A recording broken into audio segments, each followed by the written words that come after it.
Welcome back to the Roundrockville Tales YouTube channel. I'm the author, Trevor. Last week we read chapter 1 of the Roundrockville Tales by Trevor. Keep in mind this is my first book. That was my first reading. I did find some editing mistakes and I realized the value of having a human editor because apparently AI grammar check just cannot check something that the soul has written.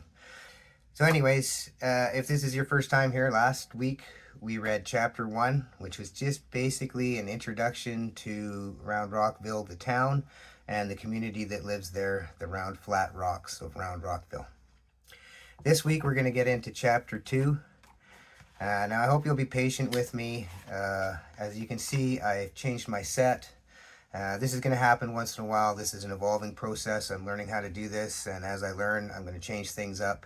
I have a new production technique I'm going to use this week, and I hope you can be patient as I try to make 22 distinguishably different voices. This is going to be quite a challenge for me, and so I hope you can follow along. A Roundrockville Tale by Trevor.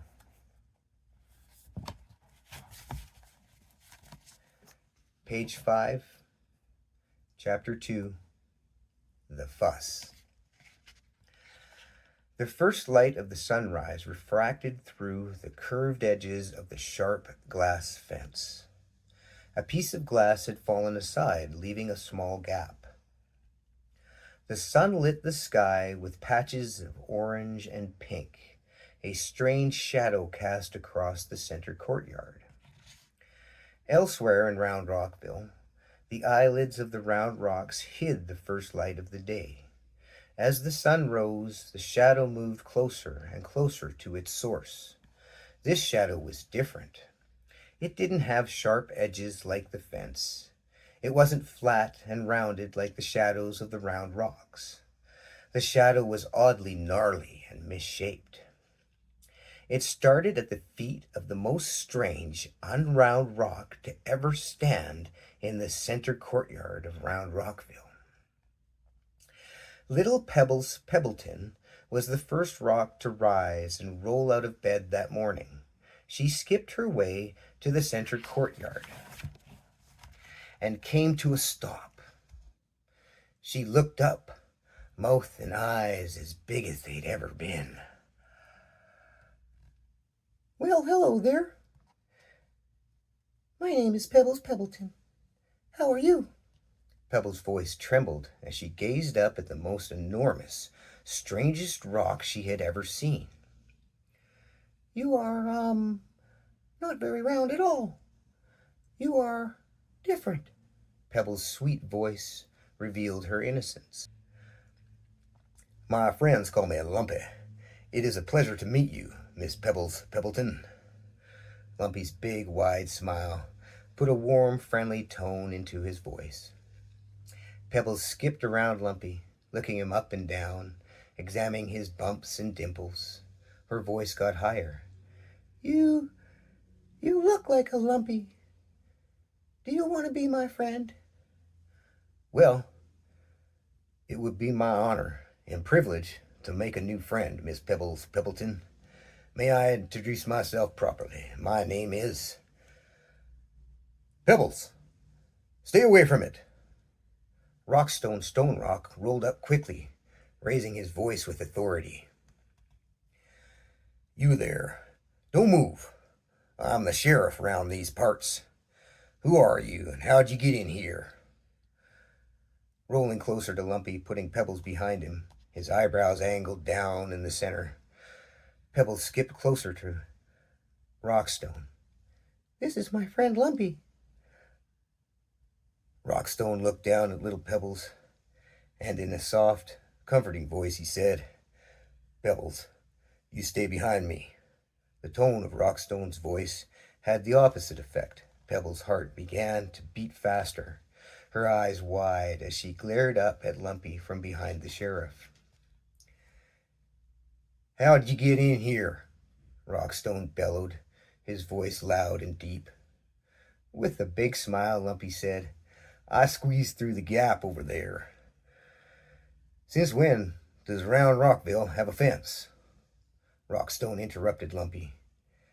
"I ask the questions round here. You answer them." The commotion had woken up other rocks, who gathered in and around the center courtyard. Most kept their distance, muttering and whispering to each other. Others moved closer into the center courtyard, blinking their eyes to clear the sleep while getting a closer look at this strange, unround, gnarly-looking rock. "Where did you come from?" growled Rockstone. "Yes, beautiful soul, where did you come from?" The soft, resonant voice of Crystal Quartz, a contrast to Rockstone's aggression. Rockstone tried to keep Crystal back. "Stay back, Crystal."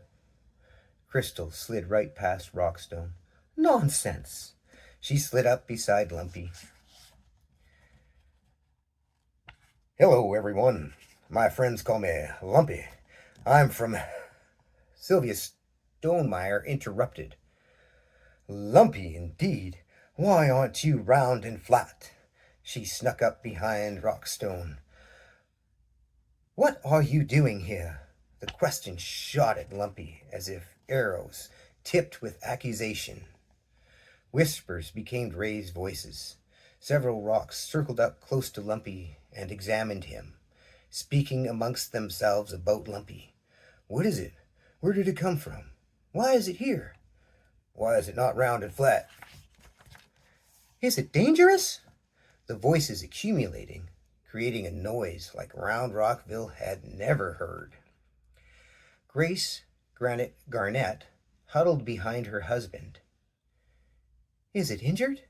Should we help?" Dr. Granite, "No, sweetie. It doesn't look injured." Barbara Brickenstein, shielded behind her brother, Brick Brickenstein, she hesitantly asked, "Is it dangerous?" "Don't worry. I'll protect you." Brick's heart was pounding in his chest, and his breath was shallow. Bold Boulder, his buddies Roundy McRoundface and Slate Slanders gathered closely around Sylvia Stonemeyer and Sapphire Sparkly, talking amongst themselves. Slate's shrill voice rang out. "What in diddly dawn is going on?" "Looks suspicious to me," growled Bold Boulder and puffed himself up. The rest of the round rocks rolled into the center courtyard and crowded Lumpy. "It's not round or flat. Why is it so different? Did it break through the fence?" "What should we do?" All the round rocks of Roundrockville made quite a noise. Quite a noise indeed. Oh, what a fuss. What a fuss indeed. I hope you enjoyed Chapter 2.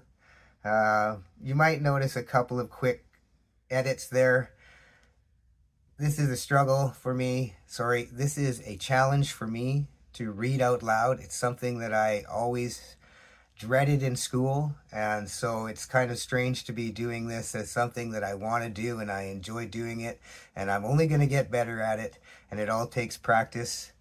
I'm still working on the voices. It's incredibly difficult to come up with 22 distinct different voices. I do enjoy making accents, so you will hear some accents in there, and this is all just for fun, and all the voices just make it all that much more fun for me. So I hope you enjoyed Chapter 2. Tune in next week. We'll get to Chapter 3, and we'll find out who Lumpy is.